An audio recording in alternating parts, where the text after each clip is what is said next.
Hello everyone, and happy October. You know what that means? It is time for another reading wrap-up, which I'm going to try and be more consistent about. I figured I'd start with the books that kind of disappointed me more and work my way from there. The first book is The Gunslinger from the Dark Tower series by Stephen King. I'm not going to say that it was entirely bad, but it did disappoint me. In that I expect more from Stephen King, but the fact is, this was written when Stephen King was 19 years old. There was a lot of hyperviolence, there was a lot of hypersexualization of women, a lot of sexism, and it's just, you can tell reading this how much Stephen King has grown as a person. And I'm not saying that he's perfect. I'm not saying that he's not problematic at all and that he doesn't have other books that are semi-problematic. But this one really highlighted how much he has grown. That being said, the storyline in general I thought was interesting. A lot of it was because of all the hype that was leading up to it. I still plan on reading the other books because from what I've heard, they didn't necessarily have the same issue that this one did, and they kind of just get better as you go along. But that is the first book that I wanted to discuss that I read in the last couple of months.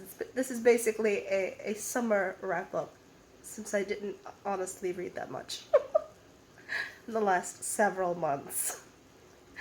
The next book that disappointed me, I don't even have a copy anymore, because it annoyed me that much.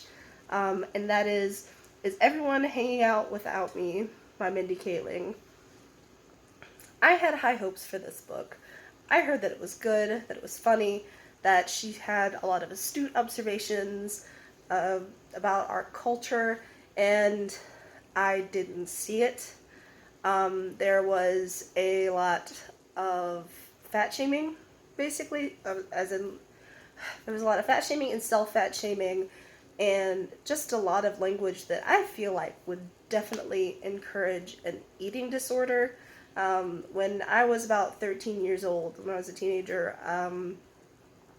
I had an eating disorder, and I feel like if I had read this book, it absolutely would have made it worse, because there's so much about it that promotes the idea that fat equals bad, thin equals good, fat equals ugly, thin equals pretty, and attributes a value to it, which, I mean, there isn't, we're humans.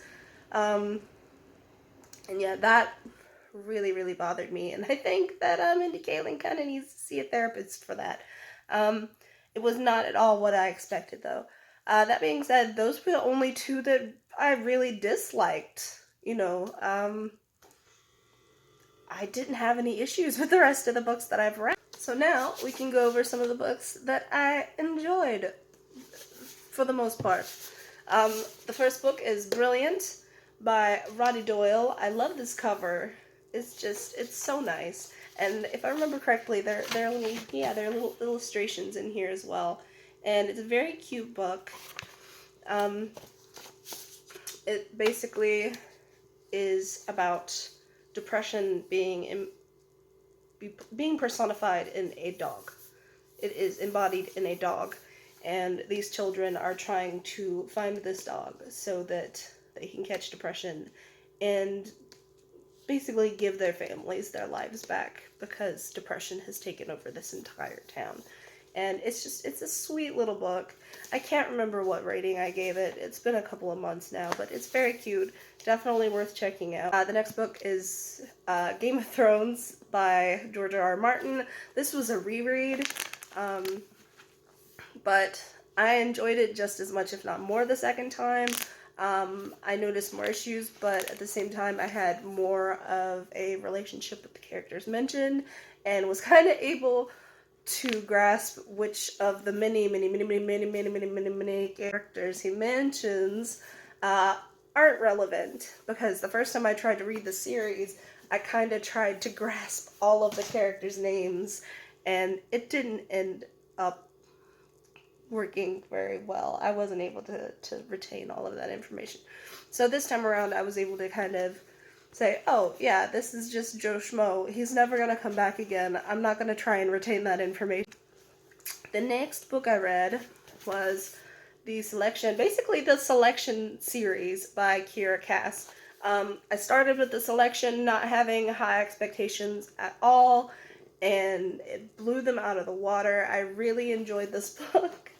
This is what actually brought me back out of my reading slump. I thought it was so cute, and I mean, it's not perfect. I'm not going to say it's perfect. It's fluffy, and it has its issues. It's heteronormative as shit. At least this one is. But I still think it's cute, and I really love the theories. I read the Selection. Let's see, from that it goes the Selection, the Elite, the One, Happily Ever After, the Heir, and the Crown. And I read every single book that's attributed to this series that I could find. And I enjoyed every single one of them. If you want something that's kind of light and, you know, young adults oriented, then give it a go. This next book is the complete opposite of that. That was Heart-Shaped Box by Joe Hill. Immensely good. So, basically, I'm trying to think of how to explain it. It circulates around an aging rock star. He's not old, but he's aging. He's around like 58. I think that's how old he was. And he is no longer performing, but he kind of collects morbid and macabre things. His fans kind of send him occult memorabilia, and he's known for his kind of dark collection. And one day he gets this email basically suggesting that he make this purchase, and it's a ghost. A woman is trying to rid her house of the ghost of her father, and, you know, is just kind of begging anyone to take him off her hands. She thinks that he's haunting this old suit that he used to wear every Sunday. And he ends up buying it. He's like, yeah, I gotta get that. Not everyone can say that they have a ghost. So he purchases it, and then the package arrives, and it's in a heart-shaped box. And he finds out that, yes, there actually is a ghost attached to it. And there is so much more to it than that. Like, that's just the beginning. Otherwise, I would not be comfortable telling you that much. It's a really, really interesting book. Just be warned, though, that it has a lot of potential triggers that kind of come out of nowhere, like molestation and child pornography and just stuff like that. It's a good book, but there are unpleasant elements that might make someone uncomfortable. The next book is Leah and the Offbeat by Becky Albertalli. Albertalli?